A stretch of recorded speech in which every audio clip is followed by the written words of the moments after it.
এক টুকরো মাংসের লোভে যেন মৃত্যুর ফাঁদে পা দিচ্ছে গ্রামের মানুষজন। যে খাবারে থাকার কথা ছিল উৎসবের স্বাদ, আজ সেখানেই লুকিয়ে আছে প্রাণঘাতী জীবাণু। কেউ আক্রান্ত হচ্ছেন মাংস কাটতে গিয়ে, কেউ আবার রান্না করতে গিয়ে।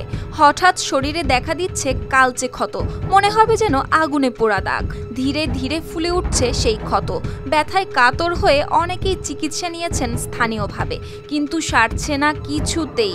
শেষ পর্যন্ত বাধ্য হয়ে ছুটতে হচ্ছে হাসপাতালে। শেষে কারণ হিসেবে যা জানা গেল, তাতে হয়তো চোখ উঠবে কপালে। অসুস্থ গরু ছাগল জবাই করে সস্তায় বাজারে তোলা হচ্ছে মাংস, আর সেই কম দামের লোভেই ঝুঁকে পড়ছেন সাধারণ মানুষ। অজান্তেই তাদের শরীরে ঢুকে পড়ছে অ্যানথ্রাক্স জীবাণু। ফলে মেহেরপুরের কাজীপুর, মঠমুড়া, সাহারবাটি আর বামন্দির গ্রামগুলোতে ছড়িয়ে পড়ছে অ্যানথ্রাক্স আতঙ্ক। চিকিৎসকরা বলছেন এই রোগকে হালকাভাবে নিলে বিপদ বাড়বে আরও।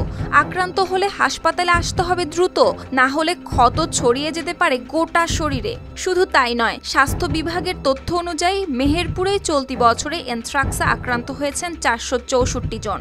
এর মধ্যে প্রায় 98% গাংনী উপজেলার বাসিন্দা। এই সংখ্যাই প্রমাণ করে কতটা ভয়াবহভাবে ছড়িয়ে পড়ছে রোগটি।